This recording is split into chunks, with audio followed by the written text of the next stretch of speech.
আসসালামু আলাইকুম, সবাই কেমন আছেন? আশা করছি ভালো আছেন। আমার বাসায় মেহমান চলে আসছে, তো মেহমান কে আসছে একটু পরেই বলছি। এখানে হচ্ছে আমি পেঁয়াজ বানাবো, তার জন্য মশারি ডাল আর খেসারির ডাল একসাথে ভিজিয়ে নিলাম। আর এখানে হচ্ছে আমি ছোলা বুট সিদ্ধ করে নিয়েছি, সিদ্ধ করে এখন ছোলা বুটটা আমি ভাজা বসাই দিছি। তো এখানে আলু দিয়ে ছোলা বুটটা কষিয়ে নেব আগে।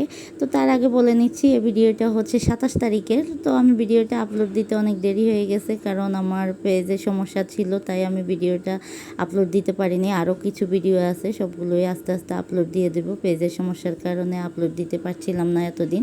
আর এখানেও হচ্ছে যে ছোলা বুটটা আমার কষানো হয়ে গেছে। এরপর হচ্ছে আমি পানি দিয়ে দিলাম, কিছু পানি দিয়ে পানি শুকিয়ে একদম শুকিয়ে ভাজা ভাজা করে নেব। আর এখানে এই তো বিরিয়ানির জন্য আলু ভাজাটাও হয়ে গেছে, আর এই যে ছোলা বুট ভাজাটাও আমার একদম কমপ্লিট। এখানে হচ্ছে আমি বিরিয়ানি রান্না করব। তো বিরিয়ানি রান্না করার জন্য আমি বিরিয়ানির মাংসটা আগে রান্না করে নেব। এখানে আমি সব বাটা মশলা গুলো দিয়ে দিছি, দিয়ে কষিয়ে নিচ্ছি। তার সাথে হচ্ছে আমি বিরিয়ানি প্যাকেট মশলাটাও দিয়ে দিলাম, দিয়ে মশলাগুলো ভালো করে কষিয়ে নিচ্ছি। কষানো হওয়ার পর এখানে হচ্ছে সবগুলো মাংস আমি দিয়ে দিলাম। মাংস দিয়ে মাংসগুলো ভালো করে আমি রান্না করে নেব বিরিয়ানির জন্য। আর এই চুলায় হচ্ছে আমি পেঁয়াজগুলো ভেজে নিচ্ছি সন্ধ্যার নাস্তার জন্য। মেহমানরা আসার পর আমি সব নাস্তা তাদেরকে দিয়ে দিছি আগেই।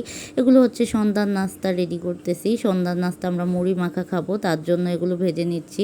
এখানে হচ্ছে বিরিয়ানি রান্নাটাও বসিয়ে দিচ্ছি। এখানে চাউলগুলো মশলা দিয়ে ভালো করে ভেজে এখানে গরম পানি দিয়ে দিলাম, তারপরে হচ্ছে মাংসগুলো দিয়ে দিলাম, দিয়ে বিরিয়ানি রান্নাটা বসিয়ে দিছি। আর এখানে হচ্ছে আমরা বুট, মুড়ি, পেঁয়াজ, আলু চপ সবগুলো দিয়ে মুড়ি মাখাবো। আর মুড়ির ভর্তাটা আমাদের সবার কাছে ভালো লাগে। আমরা সবাই একসাথে হলে এই যে মুড়ির ভর্তাটা মাখাই। এমনিতে বাসায় খাওয়া হয় না, কিন্তু সবাই একসাথে হলে এটা আমাদের সবারই অনেক প্রিয় খাবার। বিকেলে একসাথে হলে মুড়ি ভর্তাটা মাখাই। এই যে ভিডিও শুরুতে বলছিলাম আমার বাসায় মেহমান চলে আসছে। মেহমান হচ্ছে আমার বান্ধবীরা আর বান্ধবীর ছেলেমেয়েরা, ওরা সবাই আসছে। হঠাৎ করে আমার বাসায় আসছে, আমাকে না বলে একদম চলে আসছে।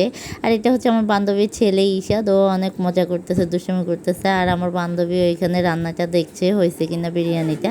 আর এখানে আমরা সব বান্ধবীরা মিলে একসাথে এই যে মুড়ি ভর্তা মাখাইছে এগুলো খাচ্ছি।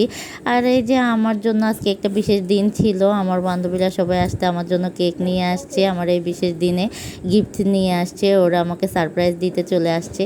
আর এই তো কেক কাটা হয়ে গেল। এখন আমার বান্ধবীর ছেলে, পিচি ছেলে, অনেক কান্না করছে কেক খাওয়ার জন্য। তো ওকে আগে কেক খাইয়ে দিলাম, কেক কেটে।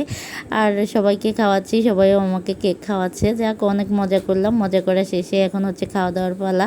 তো ওরা হঠাৎ করে আসছে, একদম না বলে কি খাওয়াবো, তো তাড়াতাড়ি করে একটু বিরিয়ানিটাই রান্না করে নিলাম। তাড়াহুড়ো করে বিরিয়ানি রান্না করে তো সবার খাওয়া দাওয়া শেষ। খাওয়া দাওয়া শেষ করে এখন ওরা আমার জন্য গিফট আনছে। গিফটটা খুললাম, ওরাই খুলছে। গিফটটা অনেক সুন্দর হয়েছে, অনেক সুন্দর একটা গিফট নিয়ে আসছে। আর এই যে আমাদের তোলা কিছু ছবি আপনাদের মাঝে শেয়ার করলাম। আর আমার ভিডিও যদি ভালো লেগে থাকে লাইক, কমেন্ট, শেয়ার করে পাশে থাকবেন। আমার পেজটি ফলো করে দেবেন। যারা আমার ইউটিউব চ্যানেল থেকে দেখতেছেন তারা আমার ইউটিউব চ্যানেলটি সাবস্ক্রাইব করে দেবেন। আল্লাহ হাফেজ।